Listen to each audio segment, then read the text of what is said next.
Dans l'épisode du jour, je vais te montrer comment arrêter de te mettre la pression quand tu as l'impression que tu n'arrives pas à atteindre les conseils ou les objectifs que tu t'es fixés face à la dépression. Un épisode 100% bienveillance pour te permettre de prendre sincèrement soin de toi. Hey, bonjour à tous et bienvenue. Vous écoutez Raconte-moi ta dépression, c'est le podcast dont vous avez besoin pour gérer au mieux la vôtre et celle de votre proche.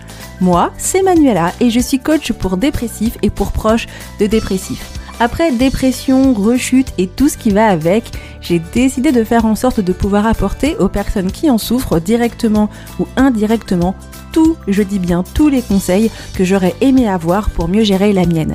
D'ailleurs, n'écoute surtout pas la voix de la dépression et ne pense même pas un seul instant que tu ne puisses pas t'en sortir. Vois cet épisode comme une conversation chaleureuse avec une amie qui n'a qu'une seule envie, t'aider face à ta dépression. Tu es perdu, tu ne sais plus comment faire, la dépression de ton proche commence à te dépasser, et bien toi aussi, tu es au bon endroit. Je te proposerai, cher proche, des conseils concrets pour l'entourage des dépressifs afin d'être une aide réelle et non une aide destructrice. Chaque mercredi pour les proches des dépressifs et chaque vendredi pour les dépressifs, ici, je te partage tous les conseils dont tu as besoin pour retrouver joie, motivation et savoir-faire. Alors, tu t'installes confortablement, tu prends une petite boisson chaude et un plaid, ou alors tu augmentes le son dans ta voiture et c'est parti. Hello et bienvenue dans l'épisode du jour. Est-ce que tu te reconnais un petit peu dans cette phrase « Je n'arrive pas à faire ce qu'il faut faire pour sortir de la dépression ». J'ai l'impression que les conseils de Manuela sur le podcast sont bien, mais en fait, j'arrive pas à le faire, j'arrive pas à le tenir, j'arrive pas à faire ce qu'elle dit jusqu'au bout. Non, je suis pas aussi forte que Manuela. Est-ce que tu as déjà eu ce genre de pensée ? De nombreuses personnes à travers le podcast m'ont déjà partagé ces sentiments. Et avec le fait que des personnes m'ont partagé ce sentiment, il était important pour moi d'en faire un épisode de podcast. En fait, ce que je trouve vraiment important aujourd'hui de mettre en lumière, c'est que cette sensation de ne pas réussir à suivre les conseils, à suivre les choses face à la dépression, eh bien c'est quelque chose de très courant, voire même de entièrement normal. En fait, la réalité avec la dépression, c'est que chaque jour peut sembler une montagne à gravir et même les plus petites tâches du quotidien deviennent quelque chose de très compliqué et une véritable épreuve. Je me souviens que pendant plusieurs mois, j'arrivais pas à juste ranger ma maison, prendre une douche, m'occuper un petit peu de mon chat, de mon conjoint. J'allais travailler, je rentrais, j'étais tellement crevée que je ne faisais pas le sport, je ne mangeais pas équilibré, je n'appliquais pas la méthode des 5A, alors que j'avais tout ce dont j'avais besoin pour sortir de la dépression. Il y a de nombreux conseils pour sortir de la dépression. Si on regarde sur Internet et qu'on cherche comment sortir de la dépression, il y a plein de choses qui vont sortir. Plein d'idées, de conseils, dans le quotidien, dans le couple, dans la vie de tous les jours, l'alimentation, le sport. Il y a plein de choses. Mais c'est facile aussi de se sentir mal quand on n'arrive pas à suivre tous ces conseils. Pour la simple et bonne raison que quand on souffre de dépression, il y a quelques mots qui sont là pour nous expliquer pourquoi c'est pas évident. En 1, on a culpabilité. En 2, on a fatigue. En 3, on a négativité. En 4, on a envie de ne rien faire. En 5, on a dévalorisation. En 6, on peut avoir difficulté, stress, angoisse, et j'en passe. La dépression, c'est pas une maladie physique où en prenant des médicaments, on peut s'en débarrasser. Il s'agit d'une maladie psychique qui change notre manière de penser et qui nous met dans des conditions où les efforts sont une difficulté. Et la réalité, c'est que quelquefois, tu peux te sentir bloqué, incapable de mettre en pratique tous ces conseils. Franchement, dans l'épisode du jour, j'avais vraiment envie de t'encourager sur le sujet. Est-ce que tu crois que je vais te partager des conseils pour réussir à mettre en place ces conseils quand tu n'arrives pas à le faire ? Bien sûr que non. Dans l'épisode d'aujourd'hui, je vais te montrer comment cesser de culpabiliser et apprendre à prendre soin de toi avec douceur et bienveillance. Alors pourquoi c'est si difficile d'agir quand on est en dépression ? Je me souviens, la dépression pour moi, ça a été vraiment quelque chose de Ça a été la plus grosse claque de ma vie, comme je le dis beaucoup sur le podcast. Et j'aime bien raconter en ce moment cette histoire. Moi, ma première dépression, je l'ai fait officiellement en septembre 2014. J'ai réussi à sortir un peu la tête de l'eau vers février 2015, mais je pense pas que j'ai travaillé ma dépression à ce moment-là. Parce que j'ai fait une méga rechute en janvier 2016. Et j'ai commencé traitement et thérapie uniquement vers juin 2017. On a déjà passé 3 ans où j'étais dans la galère de la dépression, où j'avais ça va pas. Et vraiment, j'ai réussi à sortir la tête de l'eau, on va dire en septembre-octobre 2018. En fait, on met beaucoup de temps à sortir de la dépression, à vraiment réussir à se débarrasser de la maladie. Et lors de ces moments, les gens ont tellement de conseils à nous donner sur ce qu'il faut faire. Alors forcément, quand on est dans une souffrance, c'est cool de savoir quelles sont les choses qui vont nous permettre de nous en sortir. Mais je pense qu'on oublie quelque chose. La dépression est une maladie psychique. C'est une maladie qui apporte des symptômes très compliqués. Quels sont ces symptômes compliqués ? Je les ai un petit peu cités tout à l'heure. On va reprendre le temps d'en parler de 4. Premièrement, on va parler de la fatigue extrême. C'est-à-dire que la dépression, elle vide totalement l'énergie de la personne. Et je pense que tu dois le savoir. Est-ce qu'aujourd'hui, tu as l'impression de te battre pour sortir de ton lit, préparer un repas, peut-être même essayer de mettre des chaussures ? Tout cela peut te sembler impossible. Et la réalité, c'est que quelquefois, on peut être un petit peu mieux, on peut avoir réussi à reprendre un petit peu de force et rechuter parce qu'on est fatigué. Deuxièmement, qu'est-ce qu'on a ? La culpabilité. La culpabilité, c'est un symptôme de la dépression et moi j'aime ajouter le mot du DSM, donc le DSM c'est la grande bible des maladies psychiques, qui parle de culpabilité excessive. C'est-à-dire qu'on ajoute un mot pour montrer que la culpabilité d'une personne qui souffre de dépression est très très forte. Et donc quand on n'arrive pas à accomplir des tâches, même les plus simples, qu'on était capable de faire avant d'un revers de main, c'est-à-dire avant sortir du lit, ranger ses affaires, c'était de la vie de tous les jours. Sauf que quand la dépression arrive, ça ne l'est plus du tout. Et dès qu'on n'arrive pas à faire quelque chose, notre tête, notre cerveau est là pour faire l'espèce de policier de notre vie et nous insulter pour nous dire à quel point nous sommes des incapables. Et ce genre de pensées ne sont là que pour nous faire du mal. On va avoir en 3e point la perte de motivation. L'une des grosses difficultés de la dépression, l'anédonie, l'apathie. Le fait de ne pas ressentir de plaisir et d'envie face à des activités, je trouve que ça a été le truc le plus compliqué. Quand on est face à des choses qu'on aimait bien avant et qu'on se sent complètement retiré de toute joie, passion de faire quelque chose, c'est difficile. Franchement, la dépression, moi j'aime bien dire que c'est comme si avant on voyait en couleur et que quand la dépression arrive, on voit en noir et blanc. Peu de nuances, peu de beauté, peu de clarté. Parce que tout ce qu'on fait, eh bien c'est difficile.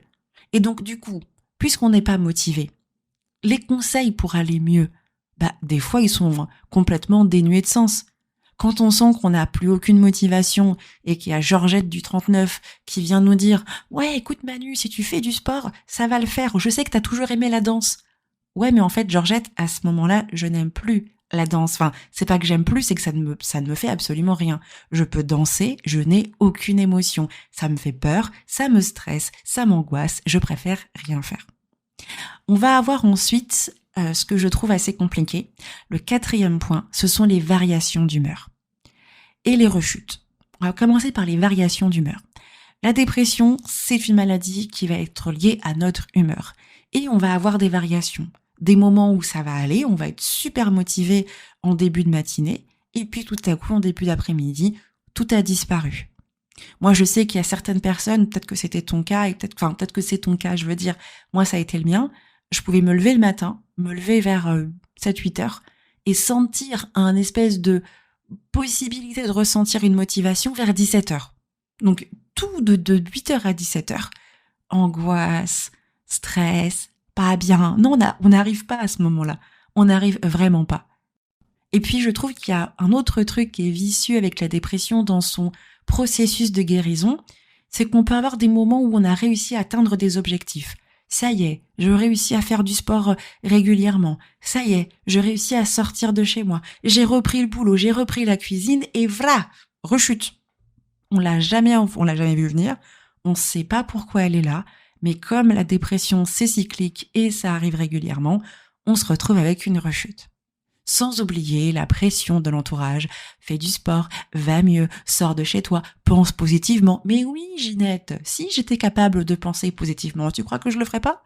Donc en fait, quand on est dans cette situation, vraiment, on a l'intention on se voit bien que les gens, ils ont peut-être des bons conseils, mais ça rajoute un stress parce qu'on n'arrive pas à faire ce qui se passe.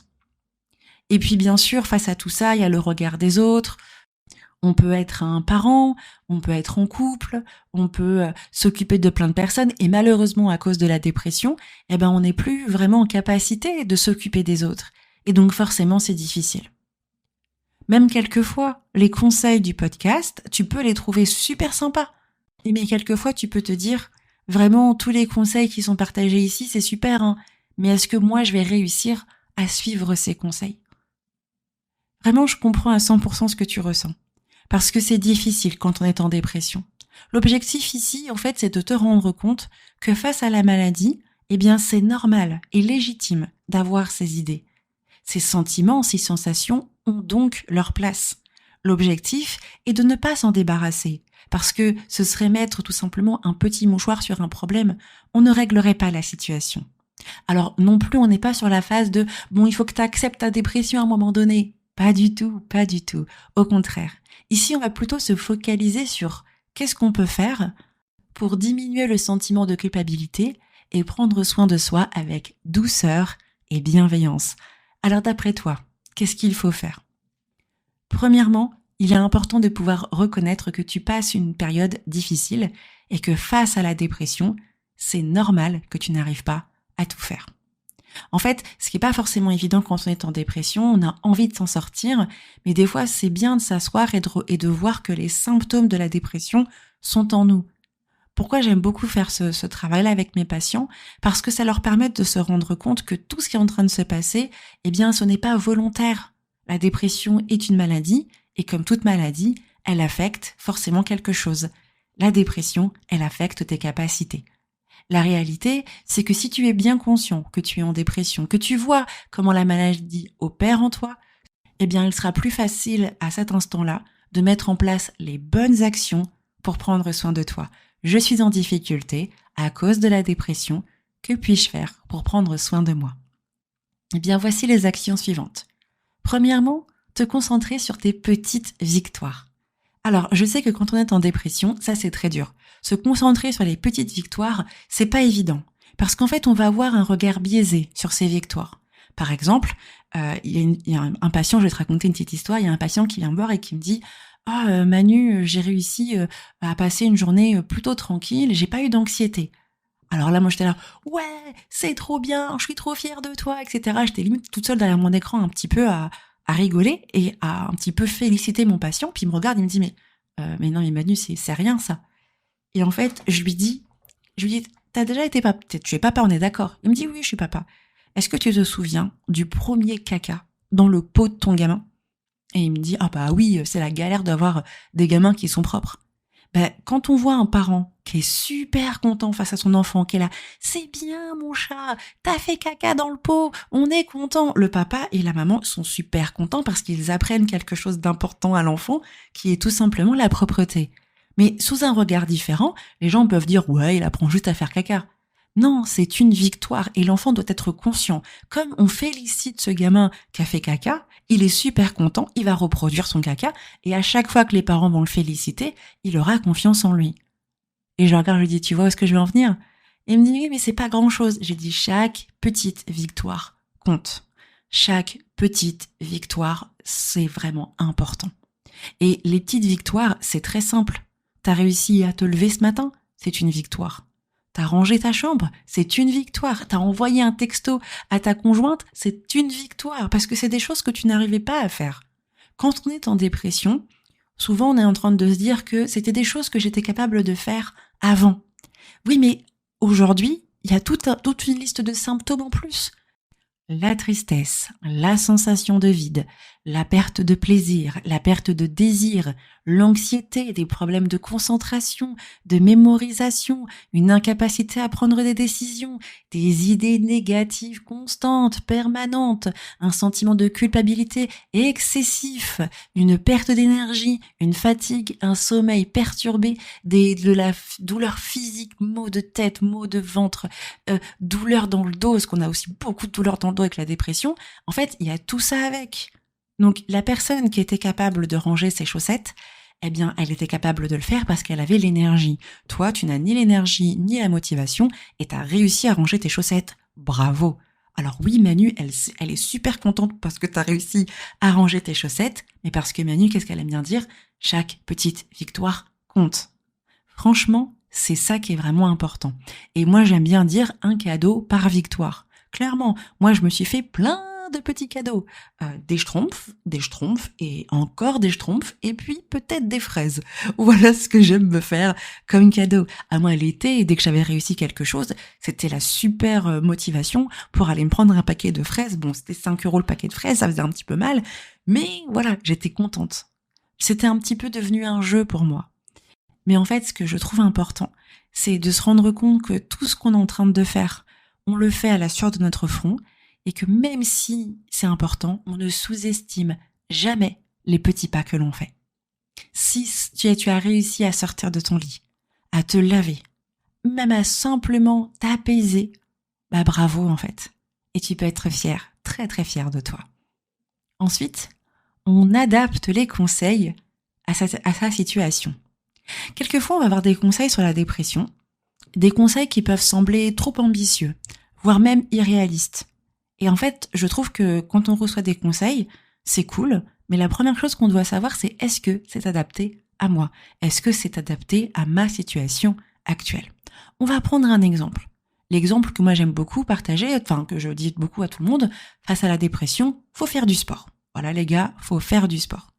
Mais on sait, face au manque d'énergie, au manque de motivation, si je te demande tous les jours d'aller à la salle de Basic Fit et de faire 45 heures de sport, j'exagère 45 heures, je veux dire 45 minutes de cardio, 30 minutes de musculation, est-ce que tu vas le faire si tu n'arrives pas à aller travailler ?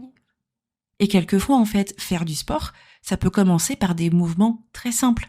Moi, j'aime bien faire je partage souvent les mouvements d'étirement. On commence d'abord à faire de l'étirement. Et puis, le conseil que je partage beaucoup, c'est juste faire le tour du pâté de la maison. Des fois, c'est tourner autour de la maison, tourner autour de l'immeuble, faire un petit tour jusqu'au bout de la rue, on revient. Même si c'est littéralement 2 minutes, ce sont des choses qui permettent d'activer du sport. Si je fais 2 minutes par 2 minutes, au bout d'un moment, je vais réussir à faire 10 minutes. Et puis au bout d'un moment, je réussirai à faire 15 minutes. Et puis quelquefois, je ne pourrai refaire que 2 minutes. Mais j'ai atteint mon objectif. Il en est de même pour tous les conseils que tu vas trouver sur ce podcast. Il y a un point que je voulais vraiment partager aujourd'hui dans l'épisode du jour. Le podcast partage des conseils en général pour la dépression. Je ne pourrais pas savoir exactement dans quel état tu es quand tu écoutes mon podcast.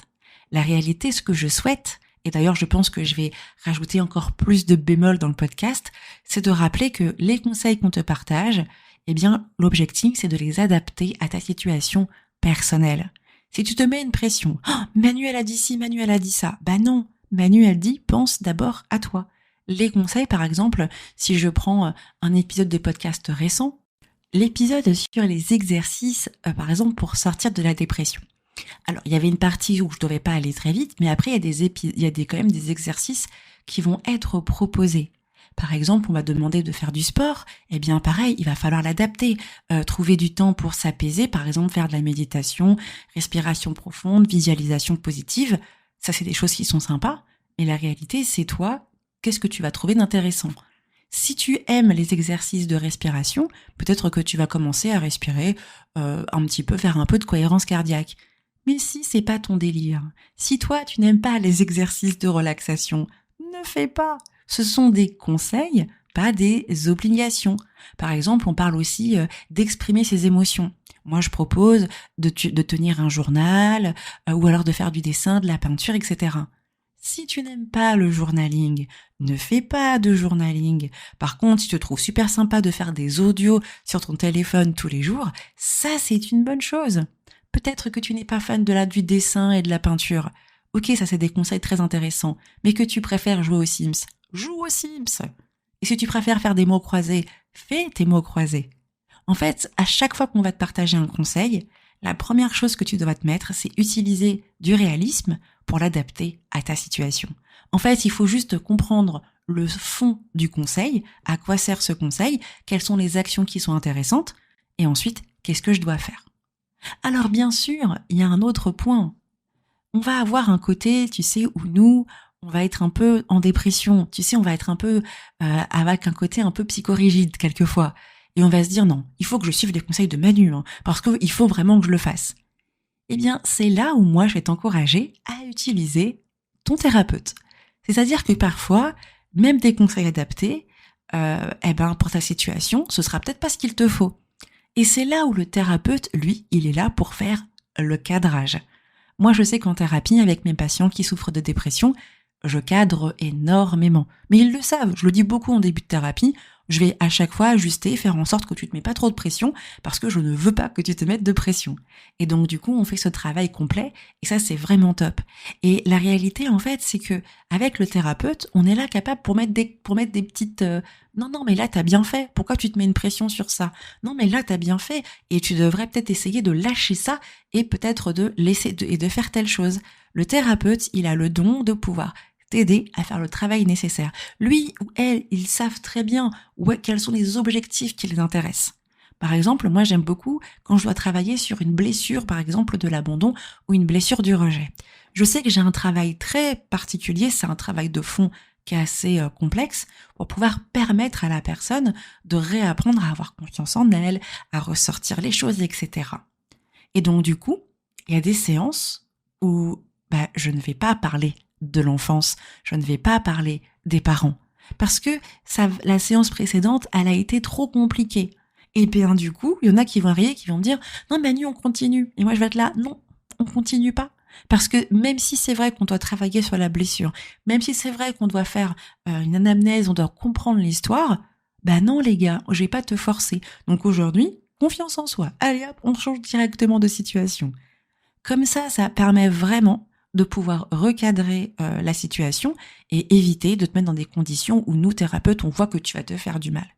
Franchement, moi je sais que le nombre de fois que mon papy psychiatre m'a rattrapé dans mes lubies de faire 1 milliard de trucs, c'était plutôt cool de savoir que il était là pour me cadrer et me dire non, Madame Manuela, vous voulez en faire trop comme d'habitude, hein. Il aimait beaucoup dire ça. Franchement, il adorait dire ça. Ah, vraiment, lui aussi m'a fatiguée. Bref, en tout cas, c'était vraiment top quand même d'avoir mon psychiatre. Il m'a cadré sur certaines choses. Et surtout, quand j'étais très démotivée, où j'avais l'impression que je n'arrivais pas à suivre de conseils face à la dépression, je lui en parlais. Et des fois, avoir une séance de thérapie où c'est 100% pour juste être encouragé, c'est bien aussi, hein. On n'est pas là que pour régler des problèmes en tant que thérapeute. On est là aussi pour mettre du baume au cœur, pour consolider la personne, la permettre de s'exprimer, de partager ses pensées. La thérapie, c'est pas pour s'asseoir, aller régler ses problèmes avec ses parents, et puis on ne va plus et le boulot, et puis c'est fini, il n'y a plus de dépression. Non, il y a un véritable travail de fond pour de la bienveillance, de la douceur, vraiment des belles qualités, pour permettre en fait aussi de ne plus souffrir autant et de pouvoir aussi apaiser les blessures que la dépression donne. Et puis le dernier conseil que je vais partager sur la notion de quand j'arrive pas à faire, qu'est-ce que je fais? Des fois c'est bien de prendre les choses un jour à la fois. Avec la dépression, je le disais tout à l'heure, on peut avoir des variations d'humeur, des variations qu'on n'a pas prévues. Et puis quelquefois, c'est notre journée, puis des fois c'est pas notre journée. Et en fait, quand on n'arrive pas à faire les choses, je pense que des fois c'est bien de changer un petit peu de perspective et de voir les choses différemment quand on a l'impression que la dépression est écrasante. Au lieu de te concentrer sur ce que tu devrais faire, concentre-toi sur ce que tu peux faire aujourd'hui. Et puis ensuite, tu fais la situation aujourd'hui. Et là, tu mets check. J'ai fait ce que je devais faire aujourd'hui et je passe à autre chose. Et j'essaye de me mettre moins de pression. Alors bien sûr, ce travail de se mettre moins de pression est un travail de fond, un travail qu'on fera beaucoup, c'est de l'estime de soi, de l'amour de soi, etc. Mais c'est vraiment quelque chose d'important. Tu sais, tu as vraiment le droit de ne pas réussir à tout gérer. Et tu as le droit aussi, en fait, de dire que tu n'arrives pas à atteindre certaines choses. Parce que peut-être que c'est pas le moment d'atteindre la situation. Il faut t'accorder de la bienveillance et te parler comme si tu parlais à un ami. Moi, je me sais que mon mari me fait un peu la guerre par rapport à ça. Il me dit, j'aime pas comment tu te parles. Il me dit, moi, je te parlerai jamais comme ça et je comprends pas pourquoi tu dis ce genre de choses. Tu sais, oh Manu, t'es bête. Oh Manu, tu sers à rien. Oh Manu, ceci. À chaque fois que je me plante, j'ai quelqu'un qui est là pour me rattraper. Alors tu vas me dire, Manu, tu parles à haute voix. Alors ça, c'est un problème de famille. En fait, mon père a toujours parlé à haute voix à la maison sur ses pensées. Et moi, je pensais que c'était comme ça que les gens, ils étaient. Et donc, du coup, la réalité, c'est que je parle à haute voix pour mes pensées. Je ne sais pas penser dans ma tête, comme dit mon chéri. Donc, du coup, voilà, la petite histoire, au moins, c'est balancé. Hein. On raconte des dossiers sur Manu. Ouais, bon, bref. En tout cas, tu as bien vu que le plus important, c'est de se parler avec bienveillance. Et comme ça permet sincèrement de pouvoir aussi prendre soin de soi. L'objectif ici, c'est de te montrer que quel que soit ce que tu écoutes sur le podcast, ne te met aucune pression. Comme j'aime le dire aujourd'hui et que je l'ai dit, j'ai mis presque 5 ans, moi, à travailler sur ma première dépression que j'ai jetée d'un revers de main comme si elle n'était pas là. Malheureusement, la dépression, elle a empiré et elle a mis du temps à partir. Et en fait, la réalité, c'est que c'est pas toujours facile. Mais le plus important, c'est de se comprendre que je sais ce que c'est qu'un moment de découragement. Je sais ce que c'est qu'un moment où on se lève et qu'on n'arrive pas à faire des choses. Je sais ce que c'est de se mettre de la pression. Je sais ce que c'est que de s'imposer des choses. Et en fait, aujourd'hui, si je pouvais dire à tout le monde, mais faites preuve de bienveillance, votre corps sait qu'il va réussir à atteindre l'objectif. Mais c'est juste qu'il faut lui donner le temps d'atteindre cet objectif. Je sais que tu veux sortir de la dépression et tu vas réussir. Mais par contre, si tu forces, tu ne vas pas réussir. Comme j'aime beaucoup le dire, la dépression, c'est un marathon, pas un sprint. Le marathon, c'est d'avoir, en fait, toujours un rythme régulier. Et en fait, quelquefois, quand on voit les marathons, moi j'aime beaucoup regarder ça, avec les JO, on en a vu beaucoup, c'est que il y a des gens qui foncent dès le début, tu les vois, qui foncent super, qui courent, ils commencent comme des tarés, et ceux qui ont l'habitude de gagner, ils y vont, mais easy peasy, ils y vont tout doucement, tu sais, c'est limite, clairement, ils avancent pas, quoi. Et en fait, c'est eux qui vont réussir à gagner. Parce que eux, ils ont trouvé un rythme adapté à leur corps, à leur cœur, à leur force physique, et pour atteindre l'objectif.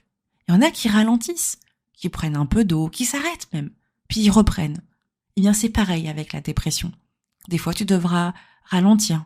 Oh, peut-être que je devrais tout simplement aller voir le thérapeute cette semaine. Je vais pas me prendre la tête. Est-ce que j'ai mangé correctement? Est-ce que j'ai fait du sport? Peut-être que je vais pas faire ça. Ah, la méthode des 5. Ah, peut-être pas cette semaine-là. Franchement, accepter ma dépression, j'ai pas envie de l'accepter. Elle me saoule. Je ferai ça plus tard. Ah, j'ai de l'anxiété? Non, franchement, tant pis. Je vais peut-être me prendre un anxiolytique parce que j'en ai besoin ce soir. Je vais pas faire la super fort parce que j'arrive pas à dépasser tout ça. Oui. Alors forcément, peut-être qu'on va me râler dessus sur le dernier exemple, mais l'objectif, je pense que tu as compris l'idée. C'est qu'ici, notre objectif, c'est de fonctionner en fonction de nous, et d'adapter tous nos conseils à notre réalité sans se juger. Alors, accepte d'avancer à ton rythme, mais avec bienveillance et sans pression. Et tu verras, tu seras super fier de toi parce que étape par étape, tu sortiras de la dépression. Et un jour, tu partageras ces conseils à quelqu'un d'autre parce que toi-même, tu auras réussi à sortir de la maladie. Alors franchement, donne-toi le temps. Ne sois pas trop dur envers toi-même face à ta dépression. On a vu beaucoup de choses aujourd'hui, n'est-ce pas? Oui, franchement, c'est vrai que des fois, on peut arriver dans une situation où on n'arrive pas à suivre les conseils qu'on nous donne face à la dépression ou même sur ce podcast. L'une des choses qui est le plus importante, c'est que la dépression, elle a tendance, et c'est normal, à nous faire sentir qu'on n'est pas capable de réussir à atteindre certaines choses. Et c'est une réalité. Mais je pense que l'une des choses les plus importantes, c'est de savoir qu'en fait, la dépression nous apporte ce lot de difficultés, ces symptômes, cette fatigue, cette culpabilité, cette perte de motivation, cette pression, qui nous empêche en fait de vivre correctement. Et il est important de reconnaître qu'on vit une période difficile. Et pour réussir à accepter que des fois, non, j'arrive à rien faire, c'est bien de se concentrer sur ces petites victoires. D'adapter tous les conseils qu'on a face à sa situation, même les conseils de ce podcast.